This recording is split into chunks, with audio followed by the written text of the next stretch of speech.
What's up guys, my name is Sean from White Shade Productions, and today I am asking a question. If I had to start over completely, what would I buy? This video is gonna cover all brands, so it's what would I buy from Canon, Lumix, Sony. We're asking all the questions and we're gonna talk about lights and other accessories too, because those are incredibly important. So whether you're starting off or just wanna upgrade your gear to something a little more professional that will do the job, this video is for you. And while you're here, please like and subscribe. It would help out a lot. So if I personally had to restart my entire video career, I would probably go with the Nikon Z6 II or Z6 III. The Z6 III in particular is just above $2,000. Probably end up paying that over the course of a few months through like B&H's Paybu card. But it's just such a powerful camera and can do pretty much anything you want, and it has good enough autofocus. But the kicker with Nikon is it has really cheap lenses. Here, I'll show you. This is the original Nikon Z6. I use it as a stills camera, but I have an adapter to throw on all of my old f-mount lenses, which, by the way, are not only super cheap, but super good. Nikon makes some of the best glass, and if you're not super big into photography and the real professional world of photography, like Getty Images and a lot of sports stuff and red carpet runways, you might not know, but Nikon really puts out some phenomenal lenses for some really cheap prices. Like this lens right here, the 50mm 1.8G, it costs like $100. I use this for like every wedding I shoot. If I'm doing BTS for something, this is the setup right here, whether it's for video or photo, it works great. The Z6 III just offers a lot more in terms of a camera package. If you're looking to buy maybe a Sony FX3, consider the Z6 III because it definitely does compete. Something else I would get if I'm going with the Nikon is a 24-70. I think a 24-70 is like borderline you have to have it lens, but this one right here was like $300. It's from Sigma and it looks great. It's not too sharp,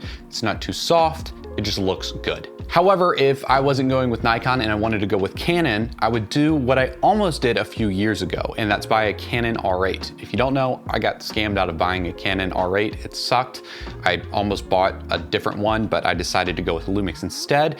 But if I went with Canon, if I really decided to stick with it, I would get the Canon R8 with an EF mount 24-70 and an adapter. The reason I would get that is it just covers everything, and Canon can be kind of expensive when it comes to lenses, but their EF lenses aren't too bad. If you were somebody who has a more cinema style workflow and you're really looking for something to be a cinema or commercial camera, then I would suggest getting some manual focusing primes. I think they'll look the best. Canon's autofocus is a little jumpy in my opinion. I can just like feel it and tell it's Canon just from the autofocus. But I would get the Spectrum primes. They are a little bit on the pricier side in terms of like primes themselves. But as far as cinema lenses go, they're actually really cheap, and I think they produce a nice enough image that when you're starting out, they'll be good, clean. You could dirty it up in post with a color grade, but they just look nice. Now, if you really don't have a lot of budget, I would go with the Lumix S5. I'm shooting on it right now, and I love this camera. I use this camera all the darn time. It's phenomenal. It is not gonna work with autofocus. So unless you're doing photos, it kind of works with photos, but with video, no autofocus. So I would keep that in mind, but you can get them from like $600-ish these days. The price varies all the time, so check eBay. You can adapt pretty much any lens to it. In fact, I adapt a lot of my Nikon lenses to it because Nikon lenses are good and cheap, like I said earlier. And again, I would probably get the Spectrum lenses to pair with this if I was starting over. I think that would be the most affordable camera package. You'd probably spend $600 to $700 on the camera and rig itself. And in addition, you'd buy 1 or 2 lenses. You probably wouldn't go over $2,000, and that's pretty good. Now, I have been tempted many a time to become a Sony user by getting the a7S III. And if you have the money and you're starting off, I would buy it. It's probably one of the best cameras out there. And it just is good. I know people talk about the FX3. The FX3 is just a rebranded Sony a7S III. If you're gonna buy something a little bit cheaper, I would get the a7S III with a 24-70 because Sony lenses can be very expensive, but I'm gonna talk about a cheap and affordable way to get some good lenses on any camera next. These right here are vintage lenses. Right here I have the Helios 442, and over here a 28mm lens I paid $2.50 for. So if you are looking for cheap lenses that give you some nice character, something to stand out a little bit different, you don't want the 24-70 basic clean look, then these will do it. The Helios 442 is like $100. Again, I paid $2.50 for this at a thrift store. You can find vintage lenses very cheap. If you want to build out a set of them, there are plenty of guides you can find online to do that. No matter what camera you're getting a 24-70 probably is the move. This is a Sigma 24-70 and it's an F mount. If you wanted to get one like this, they're going to cost you $300. I would say that this is a good option as well if you don't want to spend money on lenses. Now, I wish I could show it to you right now, but I'm using it, and that is my Andy Cine 5-inch monitor. I did a review on this monitor a while back, and it has easily become one of my favorite monitors of all time. For custom buttons, you get false color, anamorphic D-squeeze, custom anamorphic D-squeeze, which matters, and a bunch of other features which I won't get into. Go watch the video on my channel somewhere if you're interested.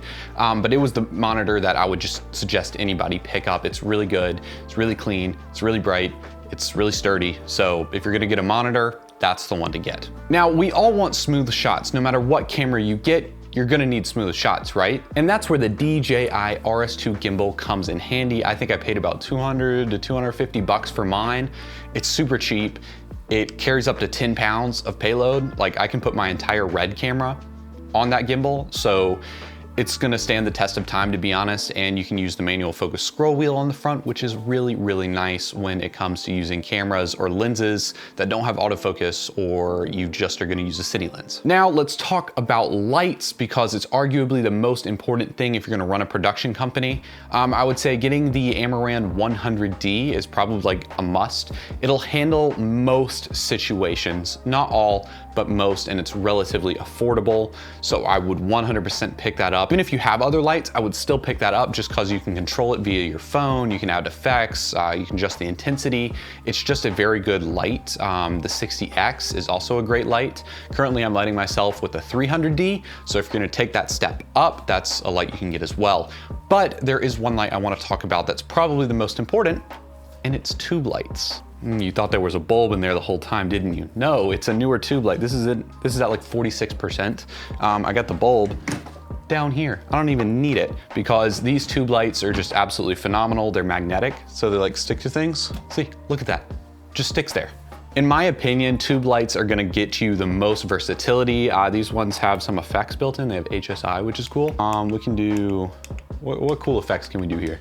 We got a cop car. Don't use that one while you're actually driving on the road. That's illegal, but hey, you got it. I'm gonna put this back. Legitimately, I use those tube lights all the time, and I think they're 20 bucks a pop. Actually, there's a Prime Day sale right now. I think it's $52 for 3 of them. So if you're gonna pick that up, go to the link in my description. I have links for everything in this video. If you're wanting to buy used, obviously eBay's the move, but if you wanna buy new, I have links in there. I would suggest using those for getting things like lights, the monitor I mentioned. If you're gonna buy anything that would be new or you need to have in high quality, get it new.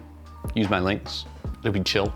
Now, before I end the video, I do want to mention lenses like this. This is the Blazar Remus. This is not something you need. I know there's a lot of YouTubers and other people out there pushing and saying, hey, you need cine lenses, you need anamorphic lenses to get really cinematic quality. Again, I just want to point out, this is a $100 lens. This is a $2.50 lens, and they create these images.